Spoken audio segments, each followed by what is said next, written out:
It's very, very dangerous. Get these spidey sense, I was like, oh, something's off.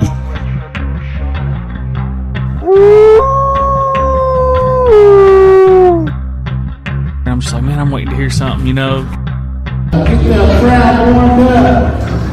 There's Mr. Yahola Tiger. What's going on, guys? Welcome to the 5th episode of the War Cry podcast. I am your humble and gracious host, Yahola Tiger, aka the One Man Band. Just, hanging out, just giving y'all 5th episode and keeping it rolling. And kind of the goal for this podcast is to release basically every Saturday night at midnight, so technically Sunday morning.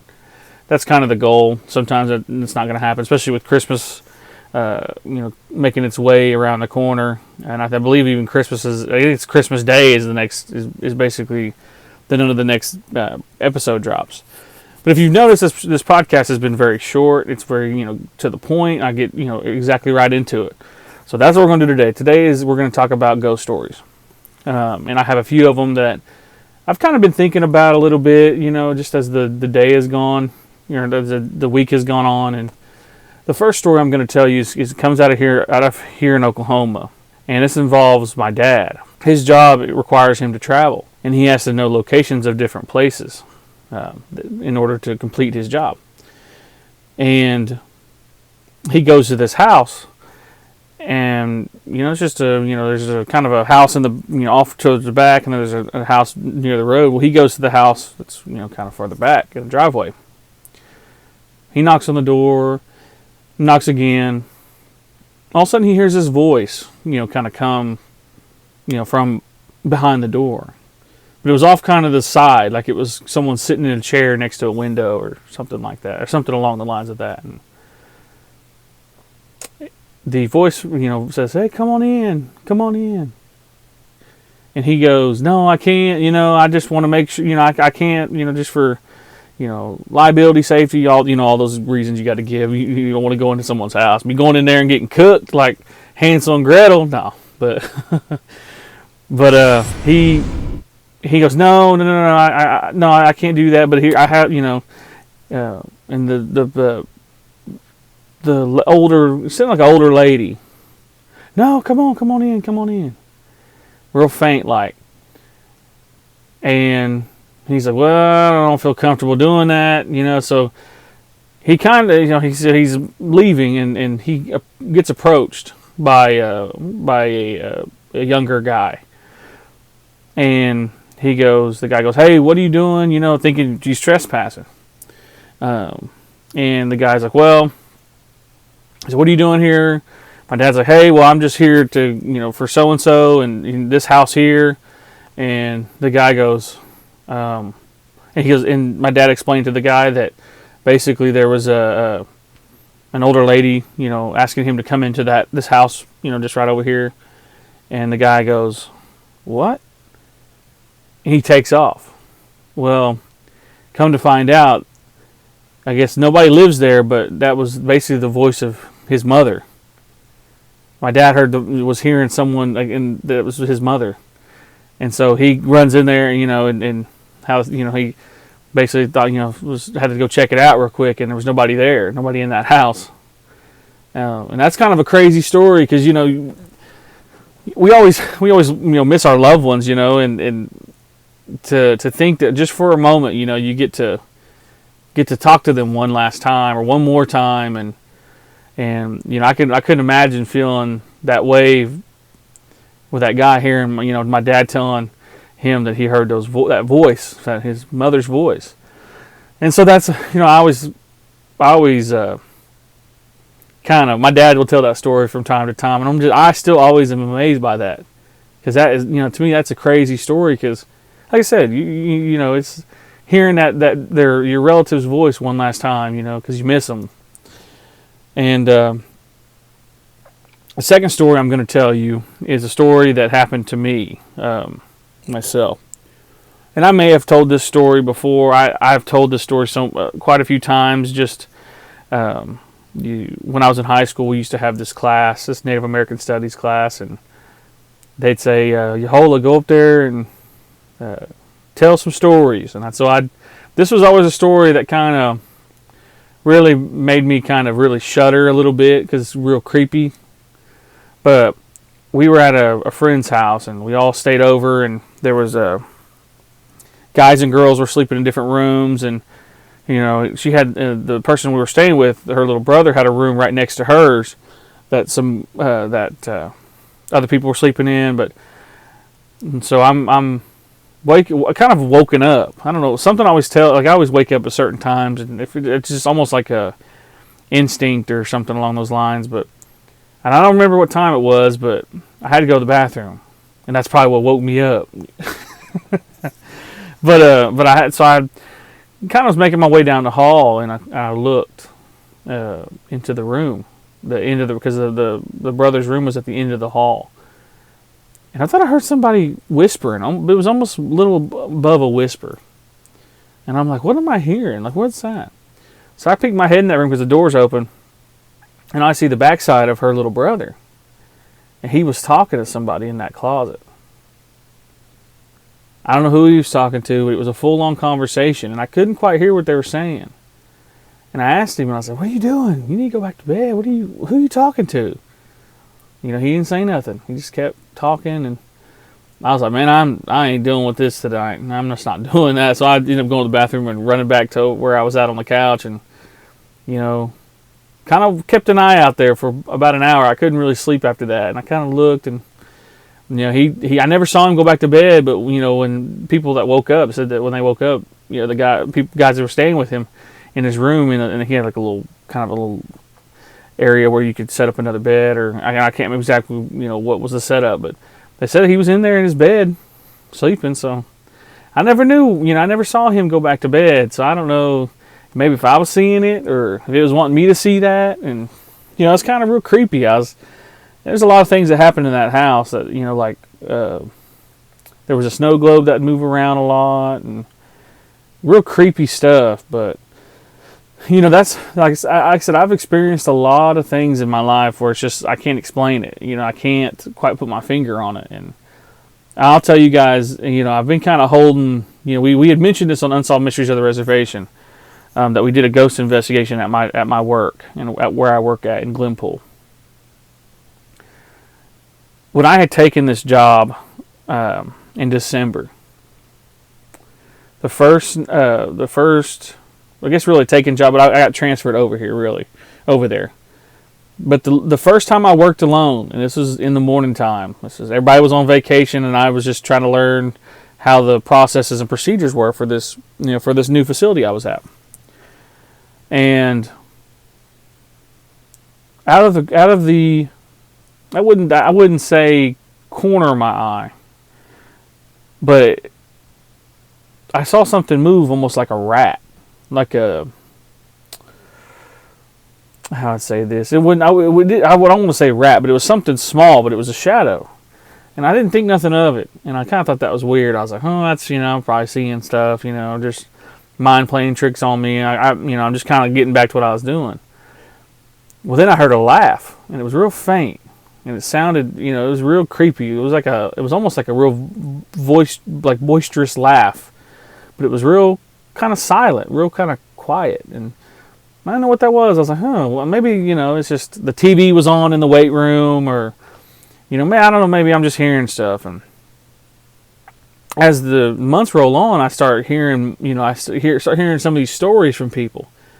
I got promoted in May, and when I was hiring people, I'd hired some lifeguards who had worked the previous summer, and they didn't want to tell me, that they were scared to close or scared to open the pool, because the pool stayed open later sometimes than the facility. And one of the lifeguards finally kind of, I wouldn't say it was a warning, but mainly just kind of let me know that, hey, it's very weird in this building. And I had experienced some other things, like similar shadows, or it could be lights turning on. You come in and some certain lights would be on, or just kind of strange things. And she was telling me one night that she was closing. This is the summer prior, the summer before. And she said that she had walked down the hall, and it sounded like somebody was walking behind her, And she looked and there was nobody there. But she could feel that somebody was there. And she didn't know, what was going on. And so she kind of checked the things that she needed to check and ran back. And there was, everybody else was kind of not in the building. They were out at the pool getting, closing the pool down. And I just thought that was real weird. I was like, oh, okay, that's interesting. As the summer went on, more and more lifeguards were starting to come to me because they heard that I was on a podcast. And it's Unsolved Mysteries of the Reservation. Shout out to Chris, Tyler, and Russell. And so they started telling me things that was going on, that was happening to them. And one of the times, one of the lifeguards was telling me that they were all locking up. Basically, all the lights were off because how I would close it, I would close everything down for them. And when they so when I'd close everything down, they would have to do nothing but turn on the alarm and then close the door. And one night the pool manager, he's closing it down, and she looks over in the light. There's a bathroom inside the day camp room. It was off, but the door was closed. Well, she go to set the alarm, and she looked to turn, and that light was on inside the bathroom. Well, the light switch is inside the bathroom. The door was closed with the light on, and she was like, "Oh my goodness!" So she took a picture of it, and I'll show if I can find that picture. I'll post it to the video on YouTube. But yeah, the light was closed, or the door was closed, and the light was turned on. And so she ran out of there freaking out, but that's not the only time that people have seen that. People had been seeing that all summer, and they hadn't been saying nothing until that person came forward and said that. And I'm just like, okay, that's pretty interesting. I like hearing stories and weird things going on, and I believe in these spirits. And as the summer kept going on, we started noticing that the lockers were open. Every single locker, all the way. There's 2 rows of lockers with about, I'd say, probably 30 lockers in total, maybe more. And they would all be open. The doors would be open in a certain angle, all facing the same direction. The doors of the lockers. And we'd close them every night. Like that was kind of the thing that we did. We always closed everything. Like we shut doors that need to be shut. Everything. And we'd come in and open, and those lockers would be open. And I noticed that, and I said, "That's real weird." So I closed them, and it did happen. Every so often, and as the summer kept going on, more and more weirder stuff. Like the kids, we have day camp in our building here in the summer, and the kids were telling me that the poop monster, which is a funny name. I was like, "Dang, y'all calling it the poop monster?" It's because basically they would put, it was there. They could see it and they could feel it, and I thought they were messing around, but then they started. They realized, I guess one day there was a chair showed up in there, facing the toilet. Which the toilet is a smaller toilet. It's a little kid's toilet. And one day they came in and the toilets were, and the chair was in there in the toilet, like almost as if someone had put it in there. And I asked around, nobody said that they put a chair in there. So I thought that was kind of strange too. But so one of the little girls, she goes, "Hey, I'm very scared to go in there by myself because there's something in the bathroom in the day camp room." And I'm like, "What are you talking about? Like, what does it look like?" And she's like, "Well, it's just very scary. It's very dark and tall." And I'm like, "Oh, all right." That's something I've seen that before. So we went in there and we got her stuff, and then we got her out. She went to the pool with the rest of the kids, and I kind of looked around, seeing if maybe it's just something. I always try to make sure. I'm a kind of a skeptic when it comes to that, and looking around, and so I asked all the other kids what they've seen, and they said, "Well, it's almost like a tall person." And I'm like this tall, and they were like, "No, like this tall." So I don't know what the kids saw, and the little girl didn't really explain it that well, so I don't know really what they saw or what that was, but they kept calling it the poop monster. Well, there's a lot of energy, that the spirits feed off of. And so these spirits, could be here, and it could be benign. It's just a spirit, of an old soul, or things like that. And so with all these kids in here generating so much energy, because kids do have that energy, that innocence to them that just builds up, and it, causes things to gain power because of that.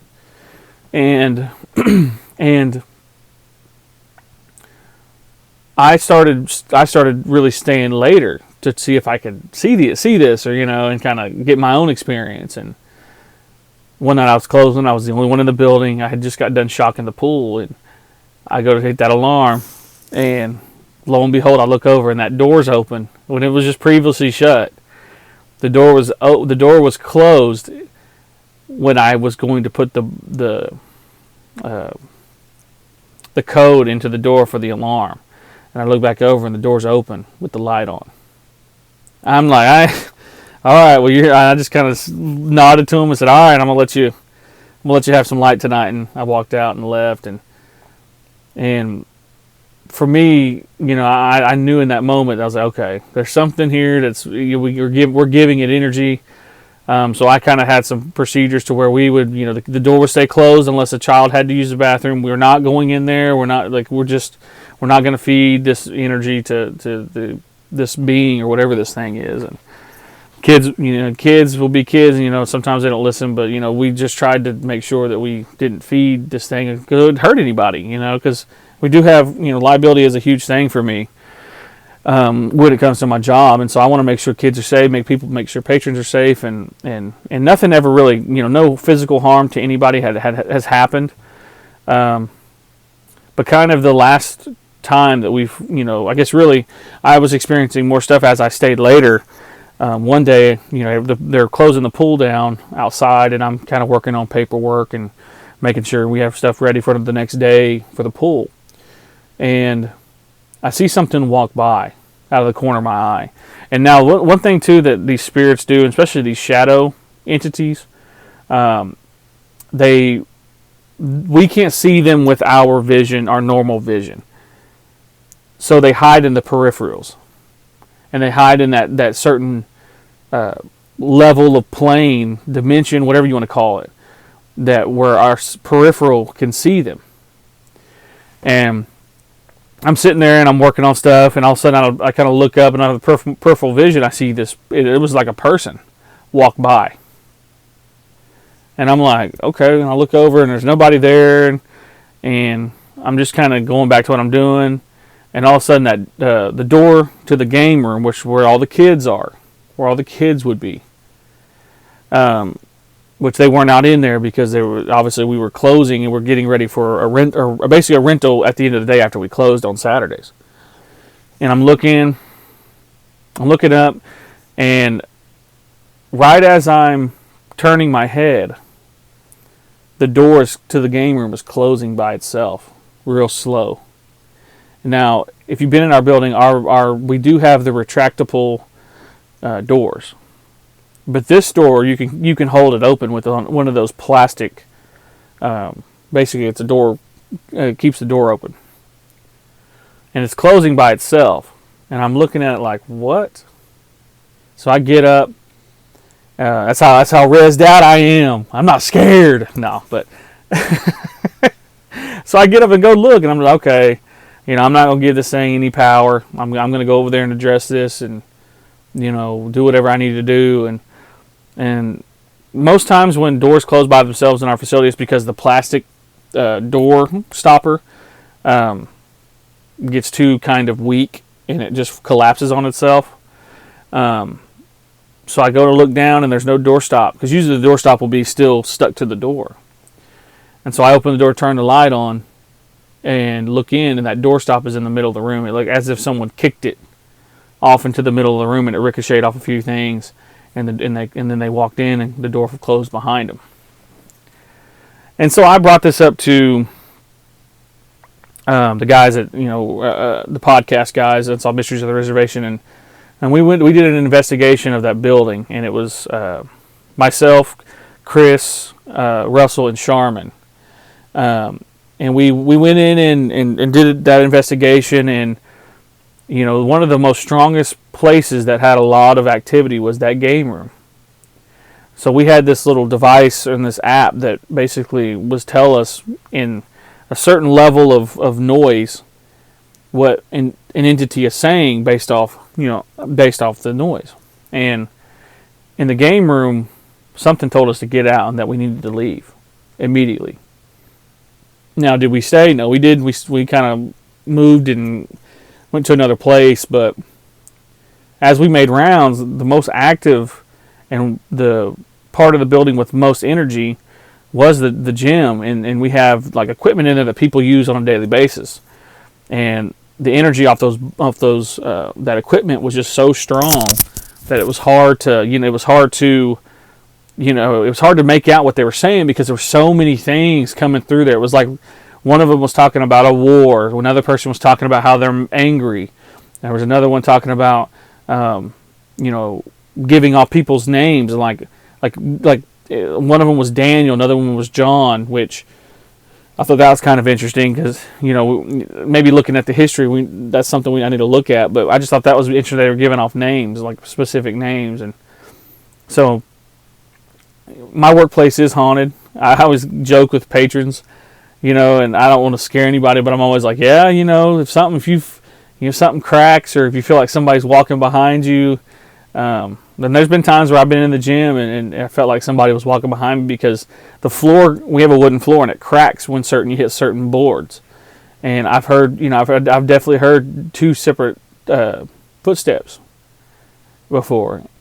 And so that's a kind of a spooky thing that I deal with on a daily basis, and I guess it's because I'm spooky like that. But I always tell all my staff, I'm like, yeah, I'm spooky like that, But those are the 3 ghost stories, I guess, ghost experiences that I've experienced, and obviously my dad's story, and if you got any stories that that is spooky like that, or kind of a ghost story, or feel free to send that in to me. You message me on TikTok at One Man Band 918, and then you can also send me a message on Facebook at Yahola Tiger. And how I want you guys to send me your stories is I want to hear them in your own voice. So send it to me in an audio. So hit that little microphone button and talk and tell me your story. And if I need to edit it, you just tell me what I need to edit it, and I'll edit it to however you would like me to. But I would like to hear people's stories in their own voice. And you can remain anonymous, and I can edit out your name and your affiliations. But I'd like to hear people's stories in their own voices. And eventually we're going to move to doing interviews when I get the equipment to do interviews.